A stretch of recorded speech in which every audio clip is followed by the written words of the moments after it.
Welcome to Edinburgh Station, or, well, I should say welcome back to Edinburgh Station to another CoH2 replay cast. Yes, I was away for about 2 weeks, but now I'm back, ready to cast some more games. I've actually got a few that were sent to me in the last few days, so I'm very sorry to you guys for not immediately casting them, but I was a little bit busy with exams, aka university stuff, so not exactly the happiest time for me. Welcome to... And yeah, I just checked my audio a little bit. So it's all fine, and we will be jumping back into the game. We have a 2v2 on Hedderbrook, and it's going to be Americans and British.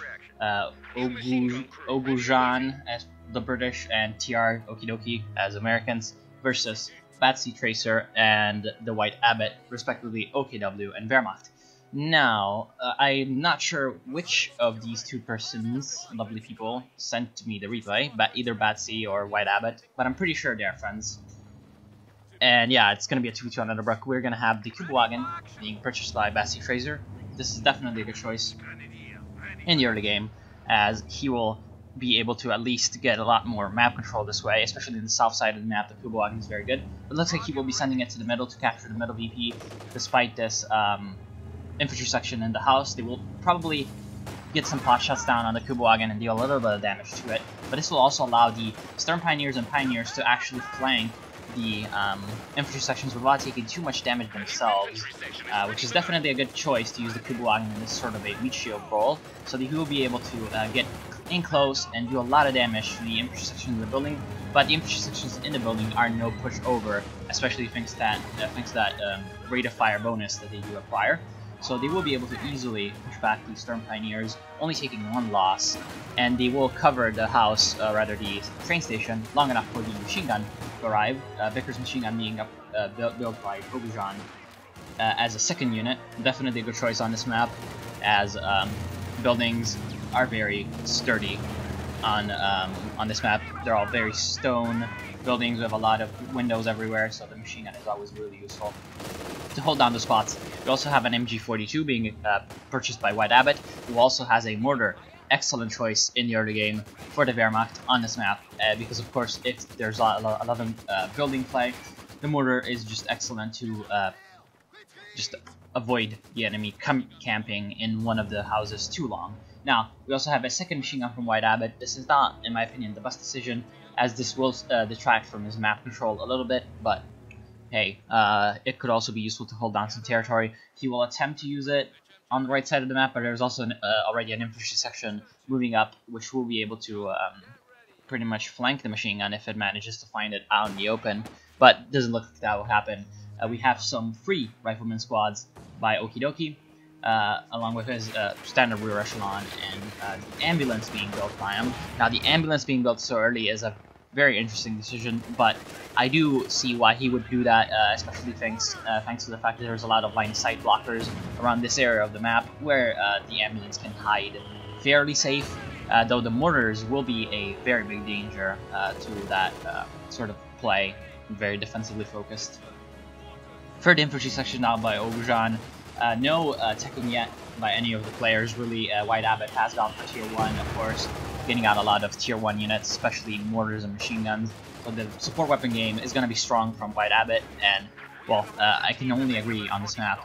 Very important to get out a lot of support weapons to hold the territory, and use that light artillery in the early game. Now, free Volksgrenadiers by Batsy Tracer are definitely a good choice as well, because Volksgrenadiers is just a nice sturdy infantry unit that can help out in a variety of roles, especially in the early game for capping and later on for anti-tank. Now, he's also got a supply half-track out in the field. He will likely go for a battle group of quarters over here.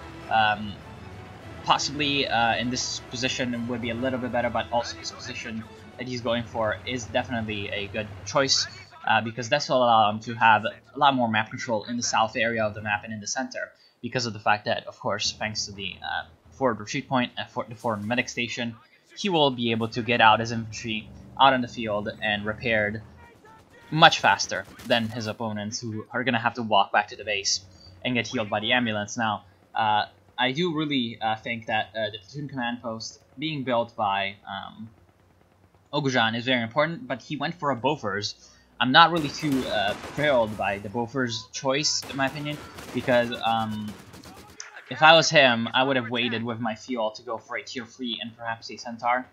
And I would have gone for an infantry, rather a sapper section, and gone out a mortar pit around this area, because it would have helped out with the control of this sort of area. He also went for the grenade upgrade, so a lot of fuel being spent on upgrades. We have 15 on the Bofors and 15 on the grenades. That's 30 fuel, about a minute. That's actually a little bit more than a minute and a half worth of fuel income being spent in early upgrades. Now, he does have a little bit of munitions to use the grenades, but I really don't see the grenades being all too useful. Yes, they would be good to clear out buildings. Nice incendiary, gonna force away the infrastructures from their position, but the Fusiliers will be also forced back because of the numerical disadvantage, so that was a little bit of a waste of munitions by Batsy Tracer. We have a nice rifleman flank on the machine gun, MG42 in the train station, along with the Vickers in this house. The Vickers is also taking a lot of damage from, it looks like, some mortars. No support guns yet, but definitely not needed yet because of the excellent usage of mortars. As you can see, very important on this map. We have some interesting barbed wire being set up by White Abbott. I do think this mostly just makes it harder for him to move troops around, but we'll see if that does anything. Now, a nice kill on the Kubawagen by Okidoki. Definitely using his rifleman to flank correctly, but he's also got 500 manpower being saved up for no real reason. His lieutenant is trying to make an assault on the right side of the map, but he's going to be stopped by this machine gun MG42 in the house. Bed 1, a smoke grenade is going to make him give him a little bit of time to get unsuppressed. A nice grenade, so it looks like we also have MK2 grenades by the Americans. Yes, we do have the grenade package. So a very interesting choice for the Allies to both go for grenades early game. The Germans will definitely have to be on top of their micro game to make sure that they do not get wiped in buildings too much. Grenades aren't useful against this train station because it is a very big actual building model. So we actually have British artillery being called into this area, which is very interesting. We also have a flak half-track being built by Batsy Tracer. I don't completely agree with this decision. I mean, he hasn't seen any kind of AT by the Allies, so that's one argument for the flak half-track, but he's also should also be pretty sure that the Allies should be going for an AT as early as possible. Now, we also have a Bofors on the field by Obujan. The Bofors will be very effective against the flak half-track, so the flak half-track will have to be very careful to not get into this sort of area. We also have a mortar pit being built by him in a very exposed location along with the Bofors, but the mortar pit should be able to protect the Bofors against these mortars. Also, the Bofors using the artillery ability to good effect. Now, he doesn't have any more sappers. He lost his own sapper squad, so he should definitely focus on rebuilding that. He also went for Advanced Emplacement Regiment. Of course, in case you don't know, which is very unlikely considering the popularity of the commander, Advanced Emplacement Regiment allows for upgrading these positions to have extra defenses, just so that they're very hard to destroy. And also, it will allow the forward assembly, which he will hopefully build once he rebuilds his own sappers. He will hopefully get a forward assembly. The forward assembly can get an upgrade to have essentially passive sappers that repair nearby vehicles and structures, and that also allows for a very sturdy defense of an area. Now, Batsy Tracer is attempting to push on the left side of the map, and he's been having a little bit of success thanks to his flak half-track, but also looks like he will be repelled by some riflemen. We also have a captain being built by Okidoki, so it looks like he might be going for either the infantry company or the tactical support company.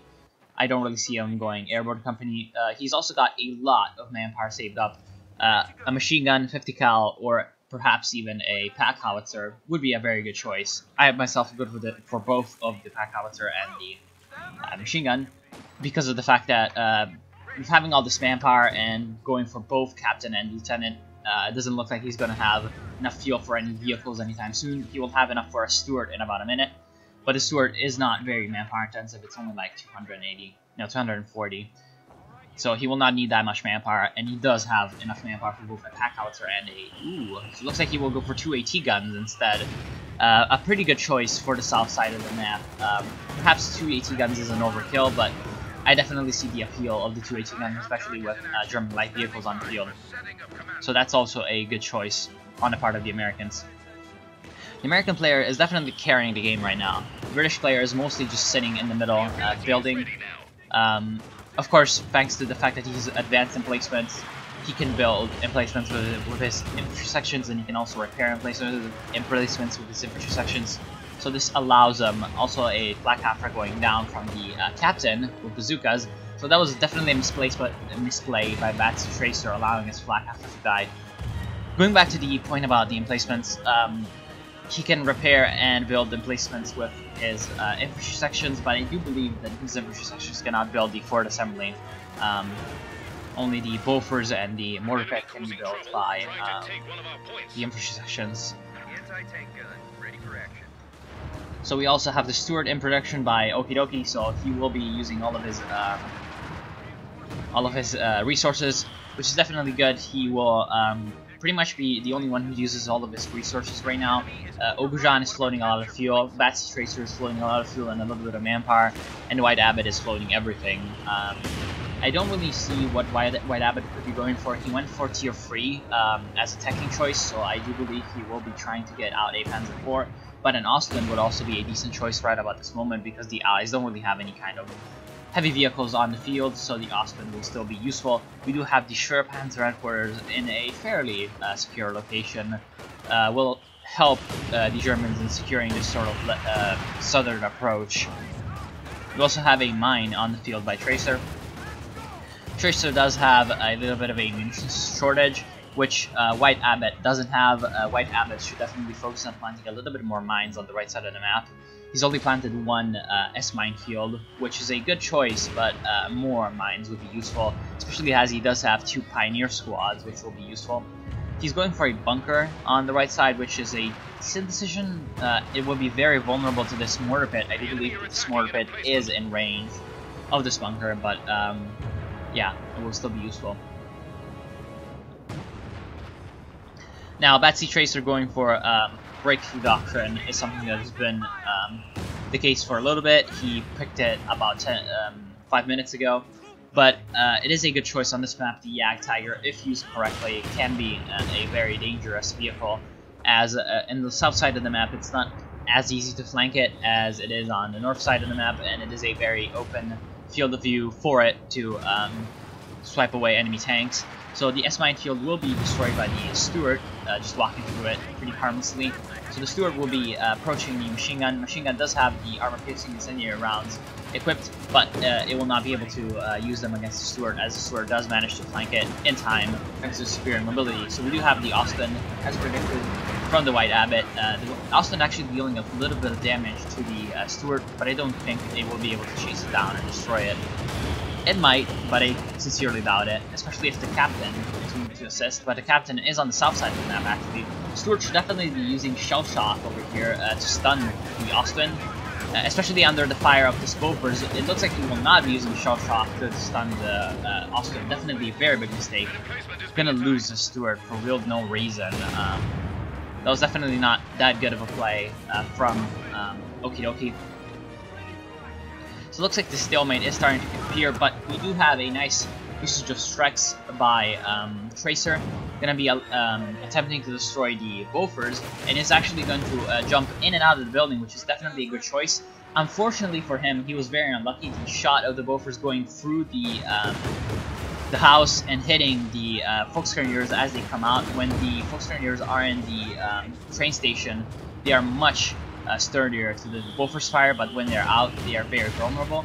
So they pretty much got out of the building, and all the models were huddled up into the door tile, I guess I should call it, the door tile. And so the Bofors shot going through the train station, hitting the door tile on the other side, dealing a huge amount of damage to the huddled up infantry. But there is a forward retreat point on the battle group headquarters by Tracer, so no real issue, as they can just retreat just a few feet and they will be able to easily replenish the forces. Now, we also have a support gun by Tracer.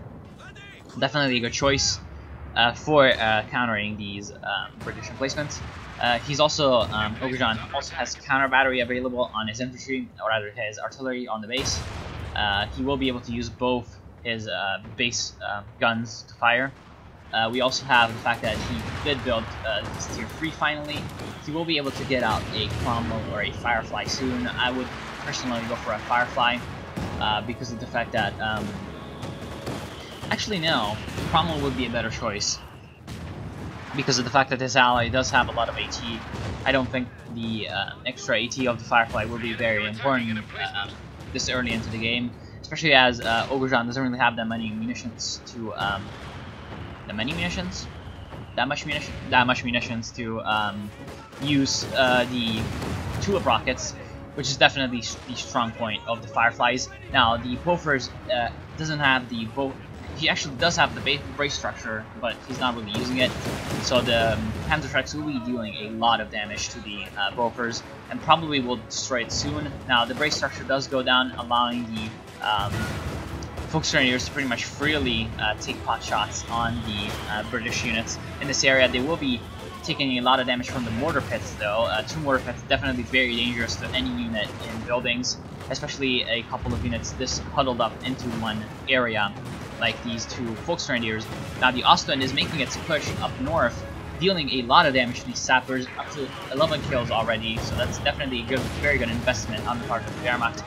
Now, the Volksgrenadiers are on very low HP, but they will be able to pop in for one last round of attacks against the Bofors, taking it down for the Fatherland. So that was definitely a good play by Batsy Tracer, pretty much outsmarting the British. We also have some pretty big artillery fire coming in from the support gun and the mortars, but we also have the Ostwind pushing up, more importantly, from the north, which is definitely a good choice because right now the Allies do definitely have a bit of a problem because both of the AT guns were recrewed by the MG42. Looks like one MG42 was recrewed by Batsy Tracer, but not for too long as the mortars destroy it. We also have a infantry section going down for Ogrejan. Ogrejan losing a lot of units in this engagement. He was definitely the one that was hit the most, but also Okidoki took a lot of damage. He still has his rifleman squads, but since he went for the grenade upgrade, the weapon rack upgrade, which is in my opinion a huge mistake, as the weapon rack upgrade is very important for the Americans, much more than the grenades in my opinion, and this is coming from someone who plays mostly USF 2v2, so I think I know what I'm talking about. Yeah, the weapon rack upgrades is very important. Now, the reason he didn't go for the weapons immediately looks like is because he went for infantry company, which is one of the 2. Ooh, big mistake by Tracer, leaving his Volksgrenadiers to salvage out in the open. Salvage the AT gun in the open is definitely not a good choice, as the salvaging does make you much more vulnerable to small arms fire. Now, Stug is out on the field by White Abbott. White Abbott also has the Ostwind in the need of repairs. He's got 4 Pioneer squads, so he will not lack in repair ability. Mine gonna be dealing some damage to the Riflemen, along with the Schwer Panzer Headquarters will allow the Stug to pretty much retreat unscathed from these Riflemen that were attempting to flank it. Also, 1 Rifleman squad going down for Okidoki, so they did manage to get close enough to call down a time-on-target artillery barrage, but I don't think they will be able to destroy the Schwer Panzer Headquarters, especially as it was called a little bit to the left of the actual HQ and not on the HQ itself. We do have a Panther on the field by Tracer. Definitely a powerful tank, but I don't really think it's necessary to go for a Panther quite yet for the Germans. In my opinion, a Panzer IV would have served them better, especially as the cheaper price means that later on he will be able to call down the Jagdtiger as soon as he has the command points. He might still be able to do that, but yeah.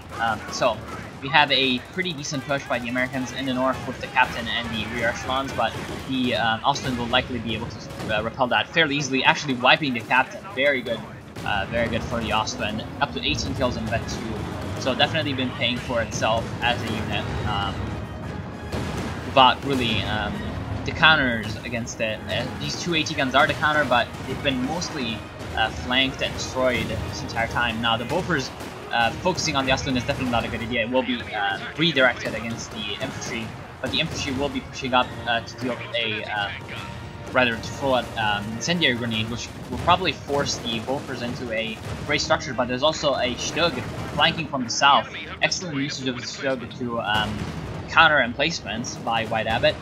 This is definitely a decent usage of the Stug, as it is a does have a fairly good gun against emplacements and tanks for its cheap price, so it could be used as a sort of an anti-emplacement unit as well as an anti-tank unit.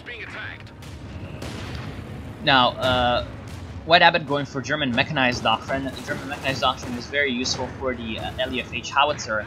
I'm really surprised that he's not going for it, considering the huge manpower float that he does have. He could actually be going for 2 howitzers, which would be a decent choice, I would feel like, as the British are turtling, as they are wont to do often, and also because of the fact that placing one howitzer over here and one howitzer over here would allow the allies to shoot into, rather the Axis to shoot into both allied bases, which would be very dangerous for allied retreating units. We do have a Sherman on the field by Okidoki, going for the infantry company instead of the tactical support is, in my opinion, a mistake, as the Calliope would have been very useful against the Axis infantry that is on the field. And also the Sherman is not really too useful right now because there is a Panther on the field and there's also a Stug. So I really don't think that the Sherman will be able to shine in this sort of situation for the Allies. We do have a triple cap going from the German players, so the Allies will definitely need to do something to turn the tables on the Allies, rather on the Axis, or they will be probably condemned to lose because, well, right now the Germans do definitely have a huge map control advantage, and they also have the support weapons to hold whatever territory they do have. Now, the Panther is approaching the Sherman. The Sherman does have armor-piercing rounds equipped. No, he's actually got HE rounds, so I'm really not sure what damage this Panther. We do have the AT guns positioned to fire along with the AT grenades, but the AT gun will be decrewed by the flanking Volksgrenadiers. The flanking Volksgrenadiers will also help the Sherman. The Sherman is going to be flanked by the Ostland from the North Road. The Ostland will attempt to block the Sherman, and will actually probably be able to destroy it by itself. No, we do have a bazooka equipped infantry section coming into support, along with a couple of Volksgrenadiers will definitely be able to destroy the Sherman, but the Sherman is definitely making a decent run for its life. Actually managing to get out the vehicle crew, so that was definitely a decent play from Okidoki. Okidoki now again floating a lot of manpower, possibly some AT guns would be a good choice. Again, one huge mistake that he's making is the fact that he's not going for any weapon upgrades on his riflemen. He definitely needs that to outdamage the Volksgrenadiers in these engagements and allow himself to have the infantry superiority. He's been mostly wasting his munitions on timer target, I do believe. We also have a precision barrage being called down by Oberjan, dealing a lot of damage to the Axis tanks, who were kind of stuck on each other and couldn't really make any kind of move to dodge the artillery strike, but they will survive. So I do think that this is pretty much the last hurrah for the Allies. We have a Churchill being built by Oberjan, but it is I think too little too late. There are no armor units on the field for the Allies, and I don't think that they will be able to turn back the tide of the Germans at this point. So talking about what the Allies could have done to avoid this sort of predicament. Now, definitely a little bit too much of a focus from Oberjan on emplacements was a problem, but also what I think he would have really needed to do is focus a lot more on getting early tech out on the field and getting out some kind of early vehicle to put pressure on the enemy, as well as using the emplacements. Now, definitely the emplacements were a decent choice to hold on to territory, but they were placed a little bit too far forward, in my opinion. The Bofors was in a decent spot, but I feel like maybe even over here, or over here is not that good. Yeah, maybe even over here, a little bit further back would have been a better choice, as he was pretty much destroyed by the support guns, and the mortars were easily able to range on the Bofors from a very safe location about over here. The counter battery could have helped with that, and also the mortar pits could have helped with that, but perhaps a little bit of a better micro of those would have been better for him. Also, definitely, again, more vehicle usage would have helped them out greatly. Also, weapon rack upgrade instead of the grenade upgrade would have been really useful. The Americans, definitely weapon racks and usage of the M1919s would have been hugely important for them instead of grenades. Again, they just kind of allowed the Axis to have the infantry superiority for no real reason, instead of actually going for weapon racks and having the infantry superiority themselves. Lack of AT in the late game was due to the fact that they mostly mispositioned their AT guns in this area instead of this area. If you position AT guns in this area of the map, they're very hard to flank, and they can both counter any kind of push from this area and also any push from the center. Whereas AT guns in this position can only counter pushes from the center, and they are very easy to flank from the north. Also, I do believe that Okie dokie, at least one pack howitzer would have helped him out greatly, and also tactical support company instead of infantry company, very important. Now, Batsy Tracer played very solidly, I do believe. No real issue there. Going for the King Tiger later on instead of the Yak Tiger was probably a good idea, like this late into the game. A NATO counter, I didn't know. Yeah, essentially, the main problem with Batsy Tracer was the fact that he really didn't use anything from his doctrine. He did build a pretty decent infantry force and kept it alive for most of the game. He only lost, I believe, one Volksgrenadier squad. Let me check in the stats. Units. Yes, only one Volksgrenadier squad. But perhaps a little bit of usage of the Panzer Fusiliers would have been a really good choice for him. Other than that, really no complaint with his play. Yeah, pretty much no real issue. Perhaps another support gun instead of only one support gun, 2 support guns would have been good to counter the emplacements a little bit more, but that was still very good showing from him. Now, the White Abbot, too much floating, absolutely too much floating. Good usage of the Ostwind, good micro, 38 kills, and good that he actually built engineers and also fuel caches. This is something that a lot of people really have problems with, not getting engineers and not getting caches to increase their income of resources, but he definitely was on par with that, and also a very good job with the mortars. But a little bit too reckless usage of his MGs. Looks like he lost them. This is also partially because of the fact that there were 2 mortar pits, so keeping MGs alive is very hard in this sort of an environment. But perhaps rebuilding them and also using some of the extra manpower and munitions to build an actual Grenadier or Panzer Grenadier force would have been really good. Also, what would have been really awesome is more usage of the LEFH artillery piece.